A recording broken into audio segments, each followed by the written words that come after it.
I'm 36 years old, working as a construction site manager in the Midwest. Nothing fancy. I'm just a regular guy who started from absolute scratch right after high school. While all my friends were heading off to college, I started as a basic laborer on construction sites, earning minimum wage, breaking my back, carrying materials, and learning everything I could about the trade. My dad, who's going to be a major player later in this story, actually gave me a hard time about it, saying I was wasting my potential by not going to college like my perfect little sister. But you know what? I didn't care. I knew what I wanted to do, and I was good at it. 15 years of busting my ass, learning every aspect of construction from the ground up, dealing with entitled architects who've never set foot on a real construction site, handling impossible deadlines, and managing crews of guys who'd been in the business longer than I'd been alive. It wasn't easy, but I worked my way up to site manager. And let me tell you, the satisfaction of building something real, something that'll last, that's worth more than any fancy degree. Now, about my ex, Sarah, 34 years old. Man, typing that name still makes my blood boil, but I'm getting ahead of myself. I met her through my sister Jessica, also 34 years old, back in 2016. See, Jessica was the academic one in our family. Full ride to some fancy university, joined a sorority, the whole 9 yards. Sarah was her sorority sister, and they were thick as thieves. That should have been my first red flag, honestly.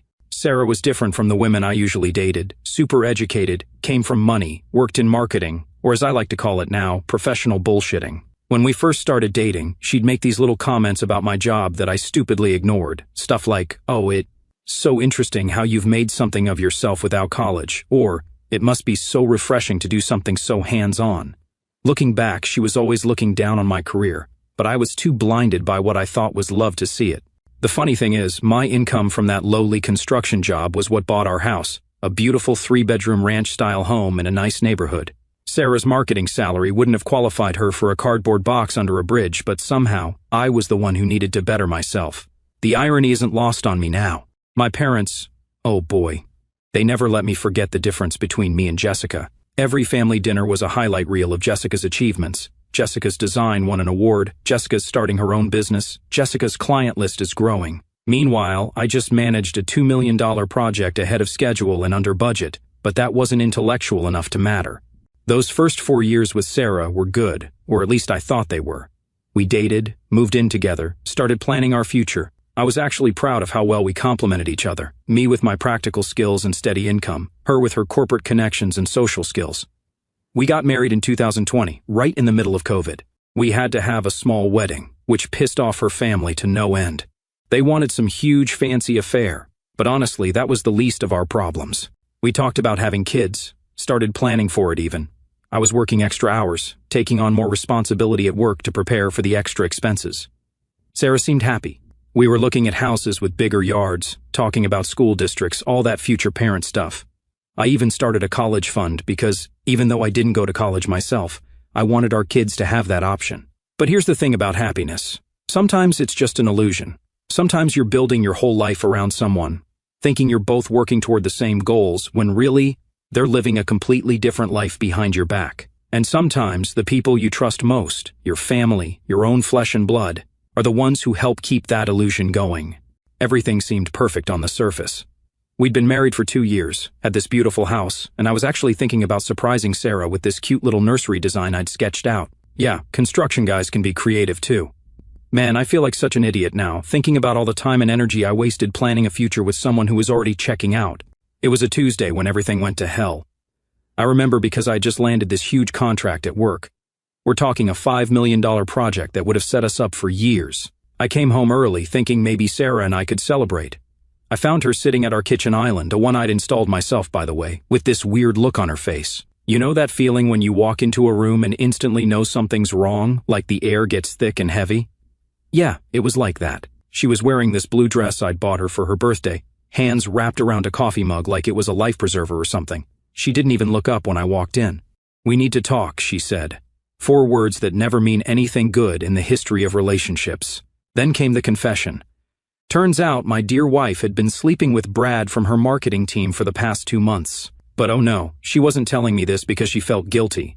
She was telling me because she wanted to be honest and work on our marriage. Direct quote, "I think this could make us stronger if we work through it together." Like, what the actual hell? Who cheats on their spouse and then tries to spin it as some kind of couples therapy opportunity? But it gets better. She actually sat there and tried to explain how it just happened, because apparently you can accidentally fall onto someone's dick multiple times, and how Brad understood her in a way I never could. You want to know the real kicker? While she's sitting there confessing, her phone kept lighting up with messages. Guess who they were from? Yeah, Brad.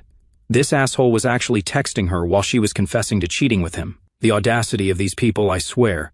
I just stood there for a minute, staring at this woman I thought I knew. 6 years together, 2 years of marriage, all those plans we made, and she threw it all away for some dude in a suit who could quote Shakespeare or whatever the hell impressed her so much.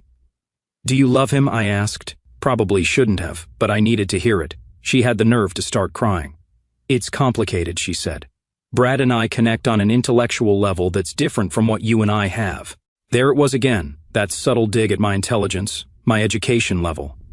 Even while confessing to cheating, she couldn't help but remind me that I wasn't good enough for her precious intellectual standards. I didn't yell, didn't throw things. I just walked over to the liquor cabinet, another thing I'd built with my own hands, and said, I want you out of the house by tomorrow. She started protesting immediately. This is my house too, you can't just throw me out. Fun fact, yes, I absolutely could. The house was in my name only because her credit was shit when we bought it. All those fancy degrees, and she couldn't even qualify for a mortgage. Ironic, right? You've got until tomorrow evening, I said. After that, I'm changing the locks and anything left behind is going to Goodwill. But where am I supposed to go? She whined, like she hadn't been sleeping at Brad's place half the time anyway. Not my problem. Maybe Brad has room for you. You two seem to connect so well intellectually. I'm sure you can figure it out. She started crying harder then, saying she'd made a mistake, that she'd end things with Brad, that we could go to counseling. But you know what? The moment she mentioned that intellectual connection with him, something in me just died. All those little comments over the years about my job, my education, my simple way of looking at things, it all clicked into place. I spent the next hour packing up her essential stuff into garbage bags while she followed me around, crying and trying to explain. I put everything by the front door, told her she could come back with a police escort to get the rest of her things later. You're being cruel, she said. This isn't like you. You're right, I replied. The old me would have probably forgiven you, would have blamed himself for not being intellectual enough for you. But that guy's gone. You killed him. I slept in the guest room that night, listening to her sob in our bedroom. The next morning she was gone. She left her key on the kitchen counter with a long letter about how sorry she was and how she hoped someday I could forgive her. I burned the letter in the backyard grill. The day after Sarah moved out, I decided to tell my family what happened. I figured I should do it in person, be mature about it and all that. Plus, I really needed my family's support. I called my parents and sister, asked if we could all meet for dinner. They agreed, probably thinking I was going to announce a pregnancy or something. We met at this local steakhouse, the kind of place with peanut shells on the floor where you can hear yourself think. I remember ordering a soda, trying to figure out how to drop this bomb, when Jessica just says, "Is this about you and Sarah getting divorced?" Because she already told me everything. I nearly choked on my drink. The way she said it was so casual, like she was commenting on the weather. My parents looked confused, clearly they hadn't been filled in yet. But Jessica? She already knew, and not just about the divorce. What exactly did she tell you? I asked, trying to keep my voice steady. Jessica took a sip of her wine, she always ordered the expensive stuff, even though she made less than me, and said, about her and Brad, about how they connected, about how she's been struggling with your differences. That's when it hit me. The way she said differences, all delicate, like she was handling fine china, it was the exact same tone Sarah had used, and suddenly, all these little things started clicking into place. How long have you known? I asked. The waitress came by, but I waved her off. I didn't think I could stomach food at that point. A few weeks, Jessica admitted, still acting like this was totally normal. Sarah's been confiding in me. She's really going through a lot right now. I looked at my sister, my own flesh and blood, and it was like I was seeing a stranger a few weeks. So you knew she was cheating on me, and you didn't think to, "Oh, I don't know, tell your brother?" That's when she went into full therapist mode. You know the type, speaking all soft and reasonable, like they're explaining something to a child. It wasn't my place to get involved. Sarah needed someone to talk to, someone who could understand the complexity of the situation. The complexity? I could feel my voice rising. What's complex about screwing your coworker behind your husband's back? My parents finally caught up to what was happening. Mom started crying, she always does that when shit gets real, and Dad just sat there, looking disappointed, though I couldn't tell if he was disappointed in Sarah, Jessica, or me. But Jessica wasn't done. Oh no. She leaned forward, placed her hand on mine like she was about to dispense some great wisdom, and said, "Look, I know this is hard for you to hear, but relationships aren't always black and white. Sarah's been feeling intellectually isolated. You have to admit, you two operate on different wavelengths." I pulled my hand away like her touch burned. "Different wavelengths? Are you kidding me? She cheated on me?" "Yes, and that was wrong," Jessica said in that same condescending tone, "but maybe if you'd been more attuned to her needs, more willing to engage with her on an intellectual level." I cut her off. "On an intellectual level? You mean like Brad, the guy she's been screwing behind my back?" "Don't be crude," Jessica said, wrinkling her nose. "This is exactly what I'm talking about. You're reducing a complex emotional situation to something base." That's when I lost it. Not violently, I don't do that, but I stood up, knocking my chair back. "Let me make this really simple for you, since apparently I'm too stupid to understand complexity. My wife cheated on me. My sister knew about it and helped her hide it. Those are the facts." "I didn't help her hide it," Jessica protested. "I was trying to help her work through her feelings. She wanted to tell you herself to try to save your marriage." I laughed, actually laughed out loud in the middle of the restaurant.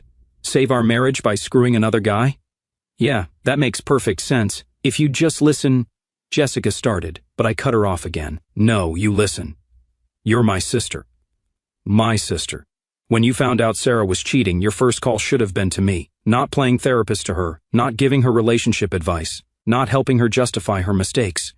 Your brother, the person who used to put Band-Aids on your knees when you fell off your bike, the person who beat up Tommy Wilson in 8th grade for calling you names. Remember that?"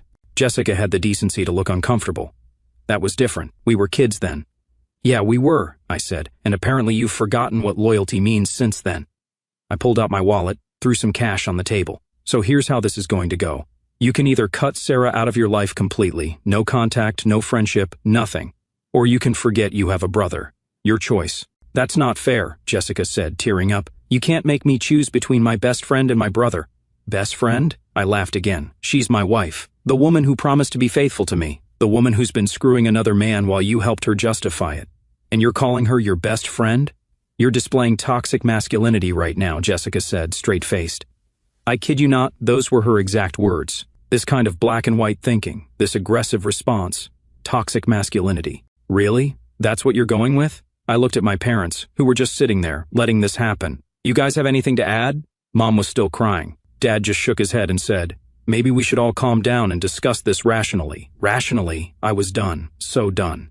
"Okay, here's rational for you, Jessica. You have a choice to make, Sarah or me. Let me know what you decide." I walked out, left them sitting there in that steakhouse with their fancy wine and their complex emotional situation. Drove home to my empty house and started packing up every photo I had of Jessica and me growing up. The next day she texted me, "I love you, but I can't let you dictate who I can be friends with. Sarah needs support right now, and I won't abandon her just because you're unable to process this situation maturely." And that was that. My sister chose my cheating ex-wife over me. But wait, it gets even better. A couple of weeks later, I found out Jessica was the maid of honor at Sarah and Brad's wedding, the wedding they had 2 weeks after our divorce was final. Let me explain what happened next. You know how some people's social media looks like their life is just one big success after another? That was Jessica's Instagram feed for the past few years. Every other day it was some new post about growing her empire, or elevating her brand, or whatever buzzwords were trending that week. She'd started this graphic design business with 2 college friends, and according to her posts, they were crushing it. At family gatherings, which I still attended because I wasn't going to let them drive me away from my cousins and aunts, I did hear my parents bragging about how successful she was. Jessica just landed another big client, or Jessica's company is expanding. Meanwhile, I just secured a $10 million construction project that would employ 50 people, but that wasn't prestigious enough to mention. But here's the thing about social media, it's all smoke and mirrors. While Jessica was posting about manifesting abundance and sharing photos of her fancy downtown office, rented by the hour for photo shoots, I later found out her business was hemorrhaging money. The first hint that something was wrong came from my cousin Mark. He works at a local bank and had heard through the grapevine that Jessica's business had bounced several checks. But that was just the tip of the iceberg. Turns out, our little girl boss had been running her business like a pyramid scheme. She'd take deposits from new clients to finish work for old clients, always playing catch-up, never actually making a profit. She'd maxed out multiple credit cards trying to keep up appearances. The fancy car in her Instagram posts? Leased and 3 months behind on payments. The designer clothes? All bought on credit and mostly returned after being photographed. The house of cards finally collapsed when one of her biggest clients sued them for failing to deliver on a major project.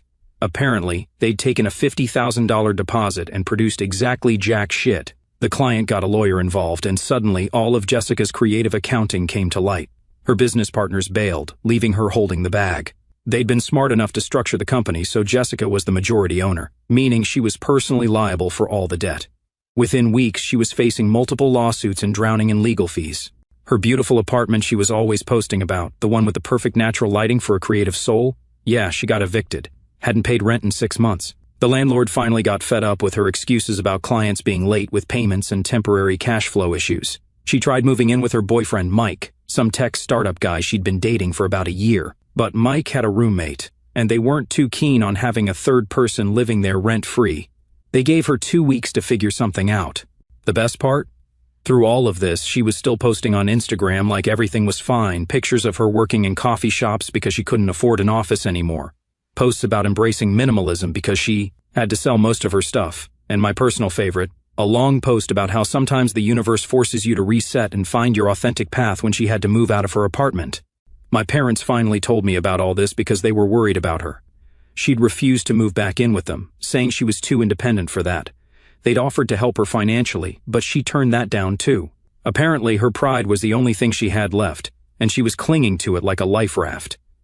They called me, asking if I'd let her stay with me for a while just until she got back on her feet. You know, because I have that big house all to myself, the one I bought with my simple construction job money.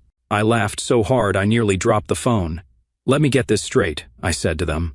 The sister who sided with my cheating ex-wife, who hasn't spoken to me in 5 years, who's been looking down her nose at my career while Yun-sing her own business into the ground. You want her to live with me?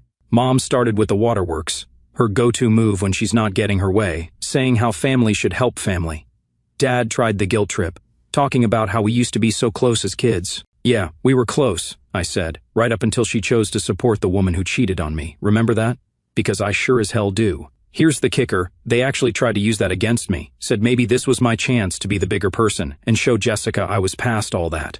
Like I'm supposed to just forget how she betrayed me because she failed at her business. You know what's really ironic? All those times Jessica and Sarah looked down on me for being just a construction worker, making those snide comments about my lack of education. Now I'm the one with a stable career, a paid-off house, and a healthy bank account. Turns out, all that simple hard work paid off better than their fancy degrees and intellectual conversations. After I shut down their first attempt to get me to help Jessica, I thought that would be the end of it.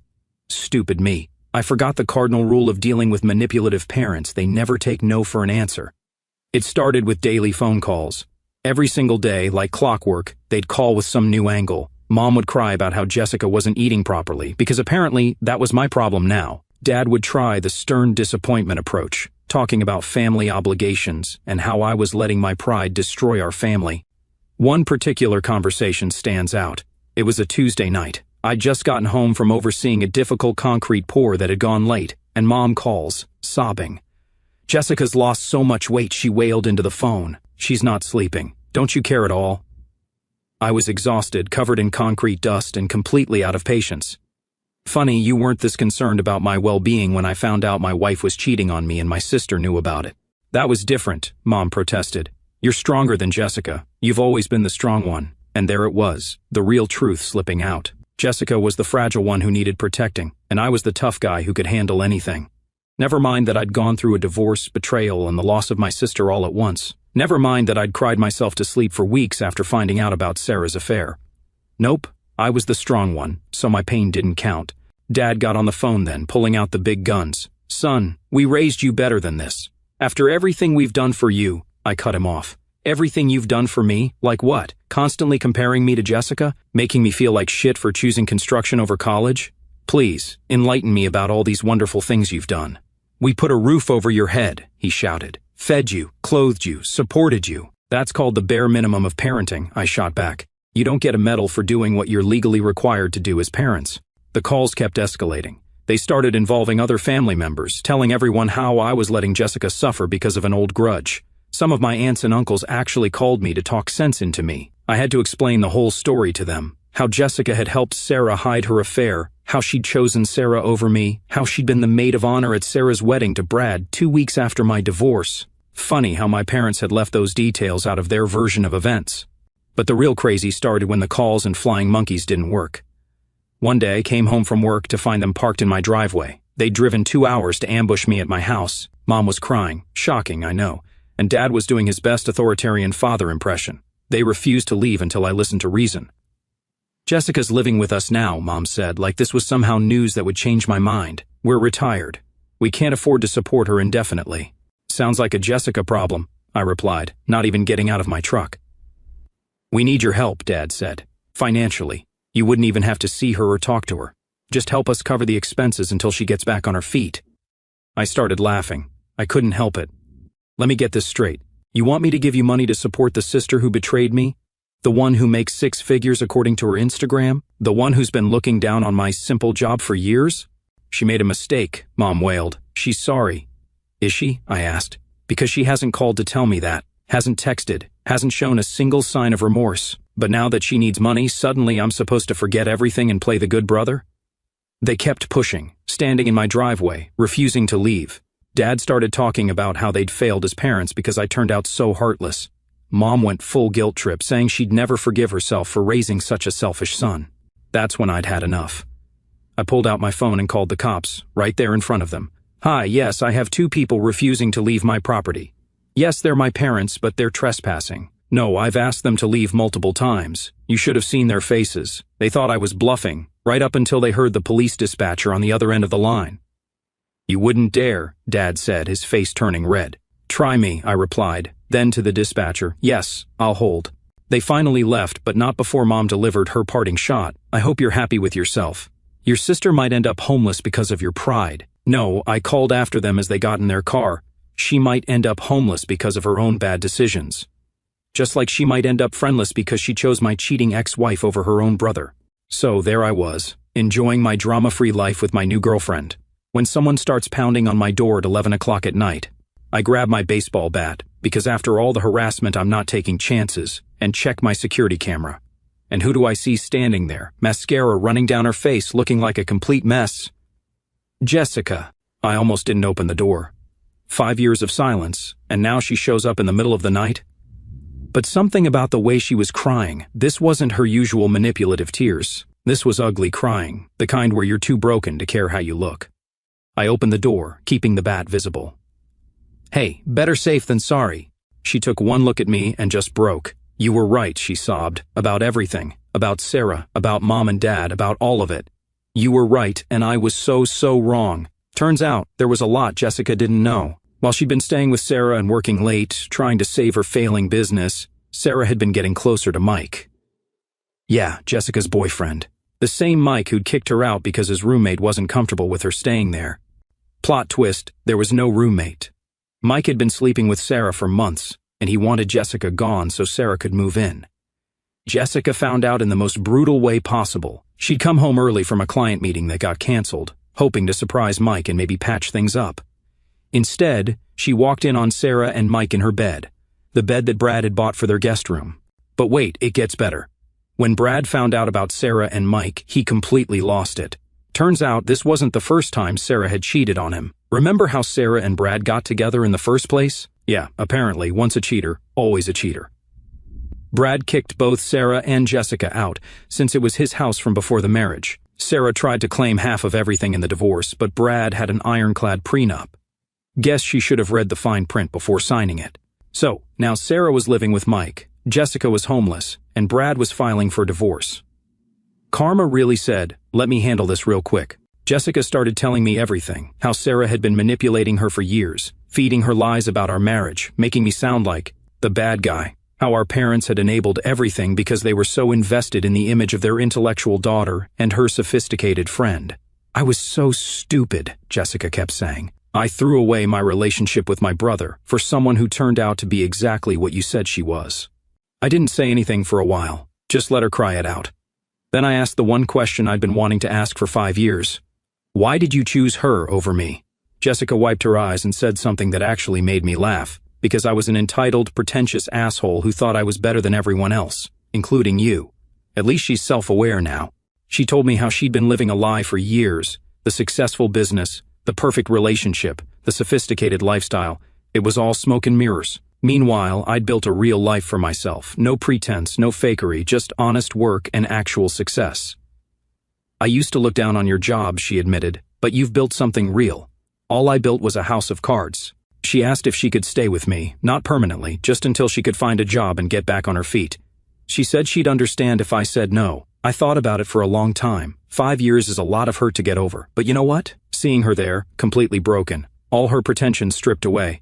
It was like seeing my little sister again, the real one, not the fake, sophisticated version she'd been playing at. Ground rules, I said. First, you get a real job. No more of this girl boss bullshit.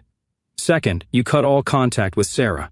Third, you go to therapy to deal with your superiority complex. And fourth, you help me renovate my basement. I've been putting it off for months. She actually laughed through her tears. You're letting me stay? You're my sister, I said. You fucked up.